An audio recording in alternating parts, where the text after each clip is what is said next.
আসসালামু আলাইকুম সুপ্রিয় শিক্ষার্থীবৃন্দ, লজিক গেটের 9 নম্বর পর্বে তোমাদের স্বাগত। আজকে আমি তিনটা সমীকরণ নিয়ে হাজির হয়েছি। এই তিনটা সমীকরণের লজিক গেট গুলো অঙ্কন করব আমরা।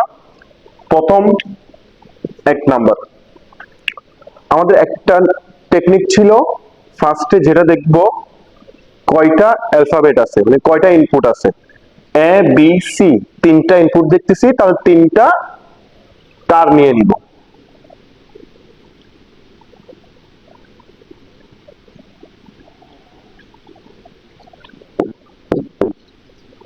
এই যে এ বি সি তিনটা তার নিয়ে নিয়েছি আমরা।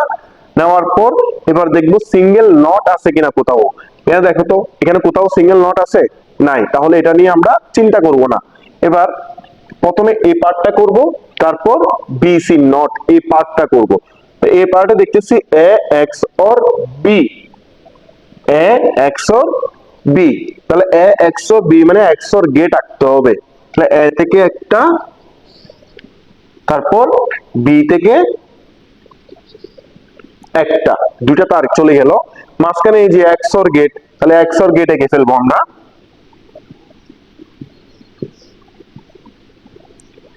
যে এক্সর গেট আঁকা শেষ। এটা করার পর এবার যাব এটাতে। বি থেকে একটা ইনপুট যাবে, সি থেকে একটা যাবে। বি থেকে একটা তার দিলাম, সি থেকে একটা দিলাম। এবার বি সি এর মাঝখানে কোন গেট? গুণ। গুণ মানে আমরা জানি এন গেট। তাহলে এন গেট, এন গেট আঁকি। এই যে এন্ড গেট, এন্ড গেট আঁকার পরে এবার দেখছি এই দুইটা একসাথে কানেক্টেড হয়েছে এন্ড গেট দিয়ে, কিন্তু উপরে একটা নট আছে। নট থাকার কারণে এন্ড গেটটা হয়ে গেল ন্যান গেট। এই যে এটা হয়ে গেল এবার ন্যান গেট।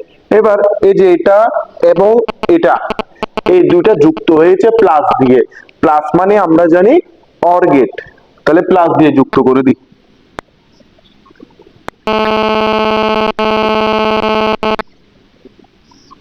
অর গেট দিয়ে যুক্ত করে দিলাম, কিন্তু এখানে একটা জিনিস দেখতে হবে। সেটা কি? প্লাসের উপরে এটা এবং এটা, তারপর প্লাস, তিনটার উপরে একটা নট আছে যেটা প্লাসের সাথে সম্পর্কিত। তাহলে এই প্লাসের উপরে নট আছে না একটা, মানে সবগুলোর উপরে একটা নট আছে, যার কারণে অরটা হয়ে যাবে নর গেট। এই যে অর, যে উপরে নটের কারণে নর, তাহলে অর গেটটা এখন কি হয়ে যাবে? নর গেট। তাহলে এই যে এন, এন সার্কিটে এন এর কারণে আসে একটা বৃত্ত। এটা আমরা বুঝতে পেরেছি। এটা এই যে 1 নাম্বার, এটা ছিল আমাদের 1 number circuit.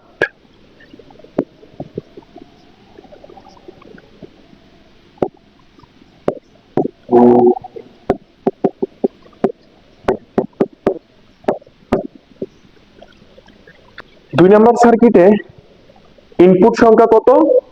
3, A B C. তাহলে তিনটা তার নিয়ে নিব।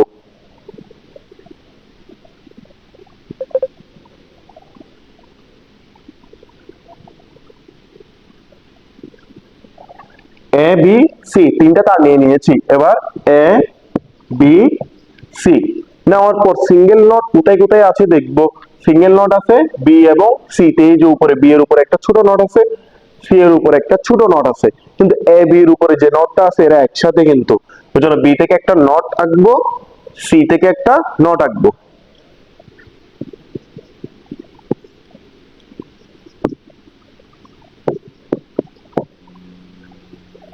বি থেকে একটা নট আঁকলাম, এবার সি থেকে একটা নট আঁকলাম।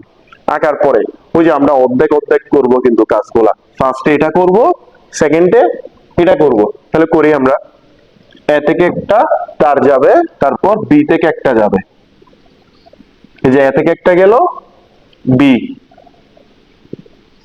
বি থেকে একটা গেল তার। যাওয়ার পর এই যে এ এবং বি এর মাঝখানে এই যে এই জায়গায় কোন গেট? গুণ। গুণ মানে এন গেট। এন গেট, কিন্তু এ বি এর উপর একটা নট আছে না, দুইজনকে একসাথে করেছে, এরকম একটা কি আছে? নট আছে। তাহলে এন গেটটা কি হয়ে যাবে? NAND gate. আশা করি বুঝতে পেরেছো। এবার এটার কাজ শেষ, এবার এটা করব। প্রথমে কি বি নট থেকে একটা তার যাবে, তারপর সি নট থেকে একটা তার যাবে। বি নট এবং সি নট এর মাঝখানে কোন গেট? এই যে এই জায়গায় গুণ, গুণ মানে এন্ড গেট, এই যে এন্ড গেট। এবার একটা জিনিস দেখো তো, খেয়াল করো ভালো করে, এটা কিন্তু নতুন একদম, দুইটা নট কিন্তু এখানে, এটা এবং এটা, এই দুইটা যুক্ত হয়েছে প্লাস দিয়ে। প্লাস মানে কি? প্লাস মানে হচ্ছে অর গেট। তাহলে আগে অর গেট দিয়ে যুক্ত করি আমরা।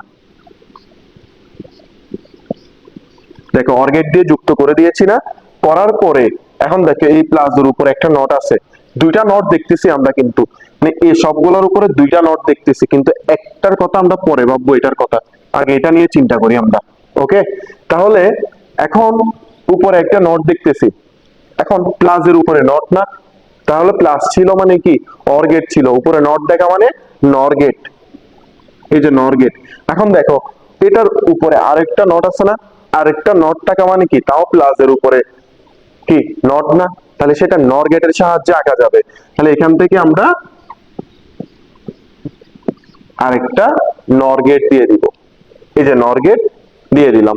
বোঝা গেছে? নটের কাজ করবে, যেটা যেটা কিসের কাজ করবে? নটের কাজ করবে। তাহলে আমরা এখানে দিতে পারি